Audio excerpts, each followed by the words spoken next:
Pipe అంతది నన్ను కూడా నిన్ను కూడా వస్తుంది ఎందుకు రాదు.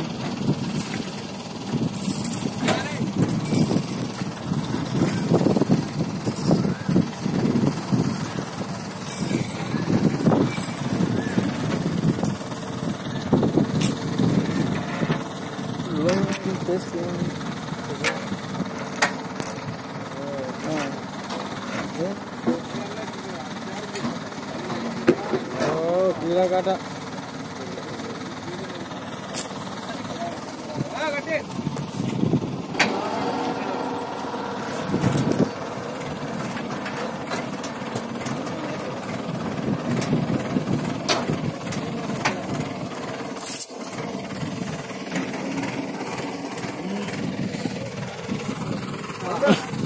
ఇది వస్తుంది ఎందుకు రాదు.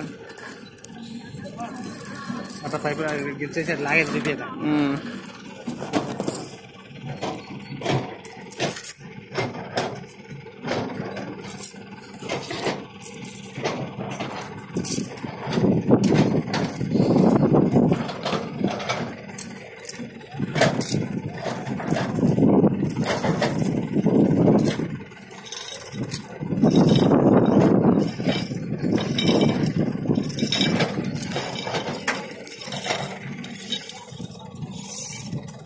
లోపల మంచిగా కన్నా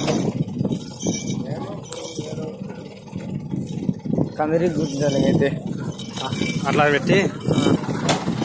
ఇప్పుడు మీకు ఎలా ఉంది ఈ పైప్ లైన్ చేస్తుంటే మీరు దాదాపు చెరుకు నీళ్ళు చేస్తుంటే? బాగా బ్రహ్మాండంగా బాగా మంచిగా ఉంది. రైతులకు లేబర్కు అన్ని విధాలుగా బతనికి మంచి అవకాశం మంచి ఇది ఉంది.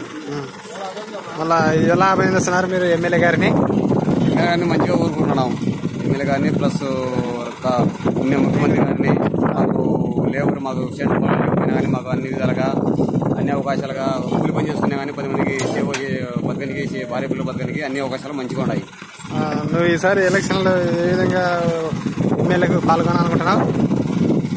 ఇప్పుడు ఉండే ప్రభుత్వంలోనే ఓటేయాలని మేము అందరికీ మా బంధువులకు మా మిత్రులకు అందరికీ అన్ని విధాలుగా చేయాలని. ఓటు నువ్వు ఒక్కనే వేస్తావా మళ్ళీ ఎవరిదైనా 10 మంది వేయగలవా? నా ఒక్క ఓటు కాదు, మా బంధువులకి ప్లస్ మా మిత్రులకి స్నేహితులకి అందరికి చెప్పి కూడా ఓటు వేసి ఆయన్ని మళ్ళా గెలిపించాలని మేము కోరుకుంటున్నాం. ఏమి ఇట్లా మీకు నెరవేర్చడానికి కారణం మీకు ఎమ్మెల్యే గారు? అంటే మా గ్రామంలో వచ్చేసి మాకు వచ్చేసి 4-5 ఏళ్ళ నుండి చెరుకు నీళ్ళు లేక తిండికి రైతులకు పంటలు లేక మాకు వచ్చేసి లేబర్కు బతకనికి కూలి పని లేక ఈ విధంగా ఉన్నాం కాబట్టి దానికోసం చెప్పని మాకు ఇప్పుడు మంచిగా నీళ్లు తెప్పించి మాకు అన్ని సౌకర్యంగా రైతులకు పంటలు కొంటే మాకు వచ్చేసి కూలి ఉపాధి ఉంటుందని చెప్పి దానికోసం అని కోరుకుంటున్నాం. మీరు ఏం పని చేస్తారు? మేము మామూలుగా కూలి పని చేసుకుంటాం. కూలి పని చేస్తారా? ఇంకా మీ ఇంట్లో వాళ్ళు కూడా పనికి పోతారా? మొత్తం వచ్చేసి కూలి పని చేసుకోవాలా బతకాలా. మాకు వచ్చేసి పొలాలు లేవు ఏం లేవు. రైతులకు పంటలు కొంటే మాకు వచ్చేసి జీవనోపాధి ఉంటుంది. మన జోలాపురం గ్రామంలో ప్రజలు ఏమనుకుంటున్నారు? గ్రామంలో అందరు రైతులు అందరు కూడా వచ్చేసి ఇది మంచి సేవ చేస్తున్నారు. మన బీసీ జనార్దన్ రెడ్డి ప్లస్ మన ముఖ్యమంత్రి గారు అందరూ మంచిగా చేస్తున్నారు. ఇన్నాళ్ళు ఇప్పుడు బాగా మంచిగా ఉంటుంది, సస్యాపన ఉంటుంది. వాళ్ళ రైతులు పంట పడితే మాకు జీవనోపాధి కూలి పని ఉంటుంది చెప్పి మేము అది అనుకుంటున్నారా?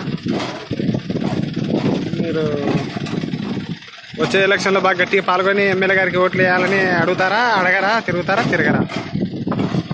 అడుగుతాం, 10 మందికి తెలియపరుస్తాం. మొత్తం రైతులు కూడా అందరికీ చెప్తాము. మేము కూడా వాళ్ళకి ఓటేస్తాం. మీరు ఇదే కట్టుబాటులోనే నిలబడి ఉంటారా? మా గ్రామానికి మాకు వచ్చేసి మంచి నీళ్ళు ఇప్పించి మాకు జీవనోపాధి కల్పిస్తా అంటే అంతకంటే మాకు మంచిది ఉంది. రేపు ఎమ్మెల్యే గారు వచ్చేప్పుడు గట్టిగా నిర్ణయం చేసి బాగా గట్టిగా చేయాలా? నిధుల సహకారం చేసి అన్ని సహకరిస్తాం. ఏమన్నా ఉన్నాయా మీవి విషయాలు? మాకే సమస్య ఏం లేవు. మా చెరుకు నీళ్ళు వచ్చినాయంటే మాకు రైతులకు పంటలు ఉంటాయి. మాకు జీవనోపాధి రాదు. ఇది ఇంకా ఏమన్నా విషయాలు చెప్పగలరా మీరు? విషయాలు ఏముంది, రైతులకు వచ్చేసి మంచి నీళ్ళు సౌకర్యం తెప్పిస్తున్నారు. మేము జీవనోపాధి బాగా కల్పిస్తున్నారు. మేము ఆయన కోసం ఏ దానికైనా 10 మంది తెలపరిచి కష్టపడి మా రైతులకు చెప్పి మా లేబర్ చెప్పి మొత్తం ఓట్లు వేయించి అన్ని విధాలా కాపాడాలని ఆయన మళ్ళీ ఎమ్మెల్యే గెలిపించాలని మేము దానికోసం పోరాడదాం మేము ఎన్ని విధాలైనా కానీ. చాలా మంది ప్రజలు ఎమ్మెల్యే గారి ఫోటో పెట్టాలనుకుంటున్నారు, అది నిజమేనా? ఎమ్మెల్యే గారి ఫోటో అందరికి విషయం కాదు, గ్రామానికి తొడిగి గ్రామానికి పెట్టి మొత్తం ఈయనకు మంచి సౌకర్యం తెచ్చినందుకు మేము అన్ని విధాలుగా కాసి ఆయనకు గెలిపించాలని మేము అన్ని విధాలుగా ఏదైనా కష్టపడి మా శక్తిని కాటికి కృషిపడి ఇంకా మాకు 10 ఓట్లు ఉంటే ఇంకా 5 ఓట్లు మనకి వేయించి మా లేబర్ కల్లా చెప్పి కూడా చేపిస్తామని మేము కోరుకుంటున్నాం.